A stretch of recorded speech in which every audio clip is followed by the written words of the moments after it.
খেলা চেঞ্জ হয়ে গেছে, মানে খেলা চেঞ্জ হয়েছে, তো আনফর্চুনেটলি আমরা সেকেন্ড গোল করতে পারি না, সো এটা একটু খারাপ লাগতেছে, বাট সেকেন্ড হাফ আমরা খুব ভালো খেলছি।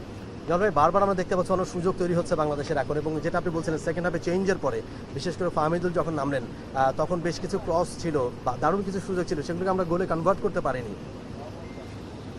না, যারা নামছে, মানে প্রথমে আমি আর ফাহমিদুল নামছি, তো আমি ফাহমিদুলকে বলছি আমরা যখন নামবো আমরা we have to make noise, কারণ টিম এখন ভালো খেলতেছে না, so we have to make a change. তো ফাহমিদুল পজিটিভ ছিল, আমিও পজিটিভ ছিল, তারপরে আমরা গোল করছি, তারপরে ওরা রেড কার্ড খাইছে, তারপরে অলমোস্ট আমরা সেকেন্ড গোল করছি, বাট হয় না। বাট ওভারঅল যেটা নামছে সেকেন্ড হাফে ওরা সবাই ভালো করছে। আরেকটা বিষয় শোনা যাচ্ছিল ওখানে গিয়ে আমরা কিছু কমপ্লেনও পেয়েছি যে হংকং চায়না খুব একটা সহযোগিতা আমাদের করছিল না, যেই সময় আমাদের প্র্যাকটিস ডাউন পাওয়ার কথা, এগুলো নিয়ে এইটা নিয়ে কিছু বলবেন কিনা? না, ওরা বলছে যখন ওরা বাংলাদেশে ছিল ওইটা মানে ওরা সবচেয়ে খারাপ প্র্যাকটিস মাঠ পাইছে, সো যখন আমরা প্র্যাকটিস করছি আমরা তো কমপ্লেন করছি, but It's part of the game, mind games. Jamal ভাই নেক্সট মাসে দেশের মাটিতে তো আমরা নিশ্চয়ই দলের এরকম ভাবে হয়েছে যে ল্যাকিংস গুলো তো এখন বোঝা যাচ্ছে, আর দেশের মাটিতে যেহেতু ম্যাচ, নিশ্চয়ই আপনাদের ওই ল্যাকিংস গুলো নিয়ে কাজ করার সুযোগ আছে।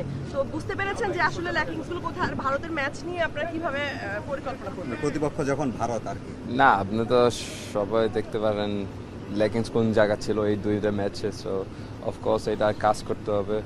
তারপরে নেক্সট ম্যাচটা ইন্ডিয়ার সাথে, তো এই ম্যাচটা একটা হিস্টোরি ম্যাচ না, সো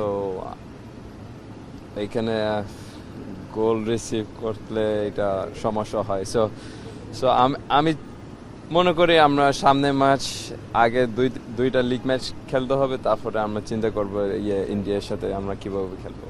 ক্যাপ্টেন, আমরা একটা সময় ছিল আমাদের গোল স্কোরিং প্রবলেম ছিল, আমরা লাস্ট দুইটা ম্যাচে দেখেছি যে আমরা গোল পাচ্ছি, মানে এই প্রবলেমটা মোটামুটি আমরা কাটিয়ে উঠতে পেরেছি। ডিফেন্স লাইনটা কি একটু আমরা আবার একটু নড়বড়ে হয়ে যাচ্ছে কিনা?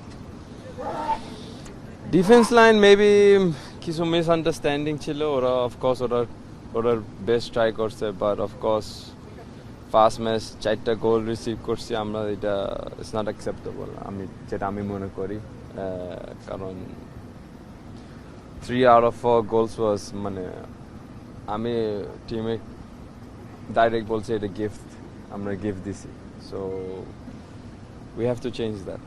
India already out, Bangladesh also, so এটা নিয়ম রক্ষার হলো আলটিমেটলি, যেটা যে হামজা বলছিলেন, আপনি নিজেও বলছিলেন যেটা একটা মর্যাদার ব্যাপার, একটা মানে প্রেস্টিজের ব্যাপার। ইন্ডিয়ার এগেনস্টে আসলে জয় ছাড়া কি আসলে অন্য কিছু টিম? না, আমরা ফ্যান্স আছে, সাপোর্টার আছে, ফ্যামিলি আছে, ফ্রেন্ডস আছে, ওর জন্য আমরা খেলি।